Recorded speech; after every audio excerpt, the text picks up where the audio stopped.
आप जानना चाहते हैं मुसलमानों का इतिहास, तो पढ़िए शहीद अशफाकुल्लाह को।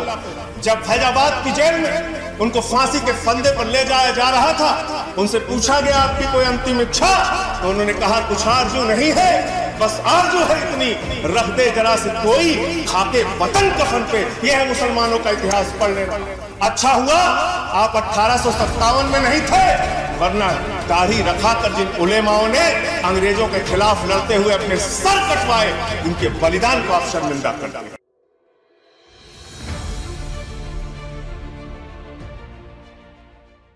जिस सपने को लेकर हमारे वीर सपूतों ने अपने प्राणों की आहुति दी, उस सपने की रक्षा को करने का ये मंदिर है मान्यवर। यहाँ पर नारे लगा के हम एक दूसरे के ऊपर खुश हो सकते हैं, वंदे मातरम पे सवाल उठाते हैं, मुसलमानों की देशभक्ति पे आप सवाल उठाते हैं, और कुछ लोग ऐसी टिप्पणी भी करते हैं जो मेरी समझ में नहीं आता।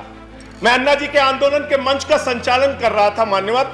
मेवात से एक मुस्लिम लड़की उस मंच के संचालन के दौरान कही कि उसने कहा कि मैं समर्थन देने आई हूं, भाषण देना चाहती। भाषण जब उसने समाप्त किया उस मुस्लिम लड़की ने, तो उसने कहा भारत माता की जय, भारत माता की जय, वंदे मातरम। और मैं उस विचारधारा से सहमत नहीं हूं। मेरा इस्लाम इतना कमजोर नहीं कि वो वंदे मातरम कहने से खत्म हो जाए। इस तरह की सोच के लोग हिंदुस्तान में रहते हैं। मैं जिस सुल्तानपुर के छोटे से शहर में काम करता था, वहां मेरे साथ शमशाद भाई काम करते थे, बहुत आपसे ज्यादा तेज भारत माता की जय वो लगा सकते हैं, वंदे मातरम लगा सकते हैं।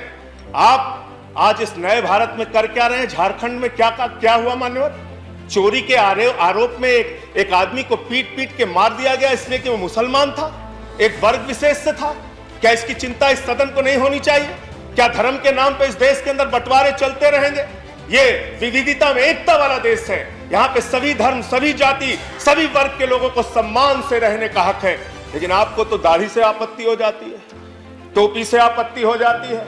अच्छा हुआ आप 1857 में नहीं थे, वरना दाढ़ी रखा कर जिन उलेमाओं ने अंग्रेजों के खिलाफ लड़ते हुए अपने सर कटवाए, उनके बलिदान को आप शर्मिंदा करते, उनके बलिदान को आप शर्मिंदा करते।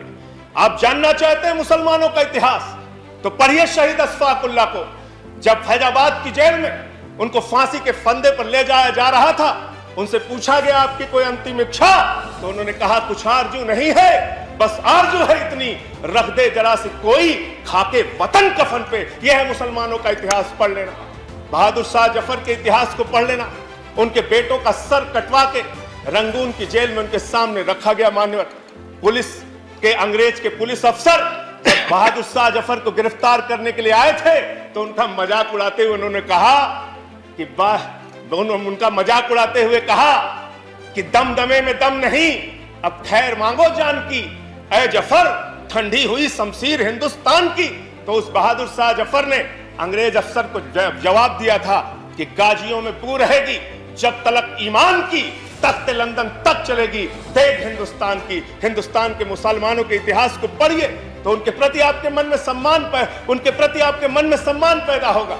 और ये दाढ़ी और टोपी से और वंदे मातरम लगाने से और अल्लाह अकबर कहने से किसी का धर्म अगर कमजोर हो जाता है, तो माफ कीजिएगा, आपका धर्म, आपके धर्म की व्याख्या बहुत कमजोर है। हिंदू धर्म जिसको हम मानते हैं, वो हिंदू धर्म तो कहता है वसुदेव कुटुंबकम, पूरा विश्व हमारा परिवार है। और हम आप भारत माता की जय लगाते हैं, आप भी जोर से लगाते हैं भारत माता की जय, हम भी जोर से लगाते हैं भारत माता की जय। लेकिन मुझे बताइए, दुनिया में कौन सी ऐसी माँ है जो अपने बच्चों में भेद करती है?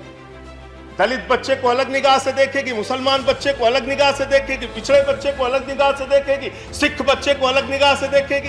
अरे माँ तो वो माँ होती है जो अपने कमजोर बच्चों का ज्यादा ख्याल रखती है। भारत माता की जय लगाना है तो दिल से लगाइए। पूरे हिंदुस्तान में रहने वाले 130 करोड़ हिंदुस्तानियों का साथ दीजिए, तब इस देश का विकास होगा।